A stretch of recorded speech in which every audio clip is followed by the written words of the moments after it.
But before...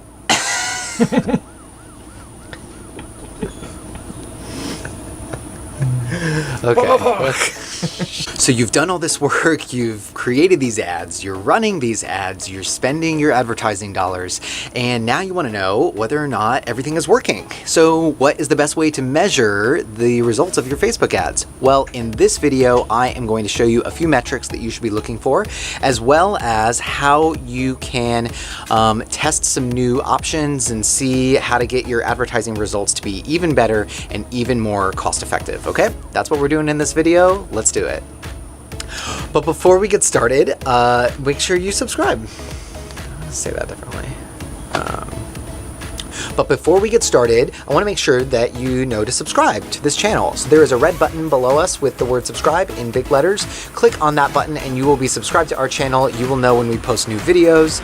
You can also click the bell to get notifications. You will be the first to know as soon as we drop new videos.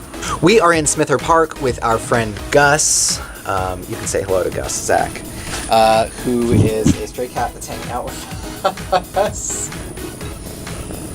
This park is a sculpture park, an outdoor sculpture park in Houston, Texas, and it has a variety of awesome sculptures. So we decided to shoot here this morning to create some variety, and you'll see some cool little B-roll of different artists' work intermittently interspersed into this video. So yeah. Okay, so one of the biggest ways to quickly check the effectiveness of your ads is to look for a metric called the relevancy score. This is in the Facebook Ads Manager. If you don't have the Facebook Ads Manager set up, then I want you to click the link that just appeared to set that up correctly. That way you will have access to this information, all right? The relevancy score is a 1 to 10 rating of how well your ad is being received by the audience that you have targeted, okay? Good rule of thumb is that you want to be hitting a 7 or higher on your relevancy score. If you're not hitting a 7 or higher, then you probably have room to tweak your audience or tweak what is actually being said in your ad, whether you're using an image or a video, etc., to try and beat your current ranking in terms of relevancy.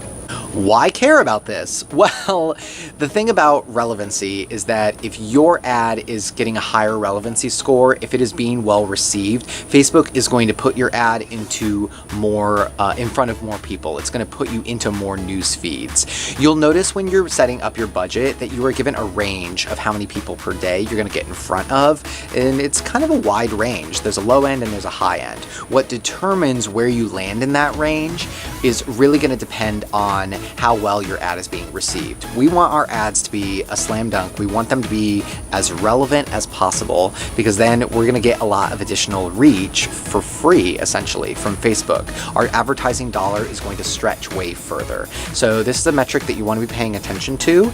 That said, if you're hitting a 7 or better, then you don't need to worry about it. Focus on scaling up, focus on getting in front of more of those people, because you are hitting the nail on the head.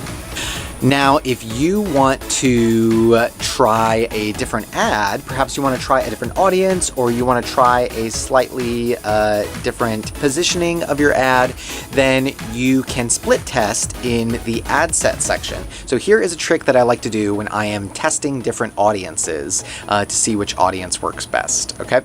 I like to create the different ad sets, and then I like to point all of the different ad sets which have different audiences, I point them to the same Facebook ad. This way, all of the likes, all of the comments, all of the shares are stacking on the same ad. If you try to test 4 different audiences and they have 4 different ads, even though the ad was identical, you're gonna split up all that reach. You're gonna split up your likes, comments, and shares. And the more likes, comments, and shares an ad has, that is more social proof, so the more reach that you're going to get for your advertising dollar.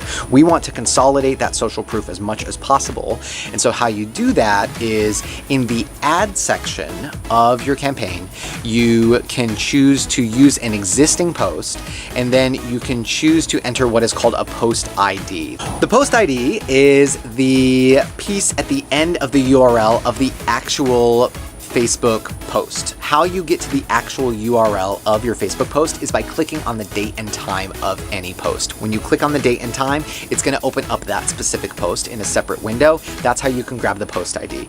You grab the post ID, you put it into the ads section of your Facebook ad campaign, and then your new ad set and your new audience will point back to an ad that was previously running. So this is a great trick to kind of keep everything in one place.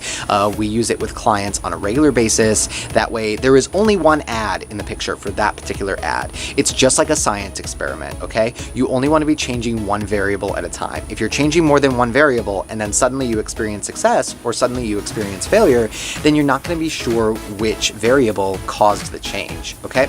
So I suggest when you go to split test ads and you go to try different ads, particularly if you are split testing the audience and finding your ideal audience, that you point all of those ad sets to the same ad. And this is how you do it.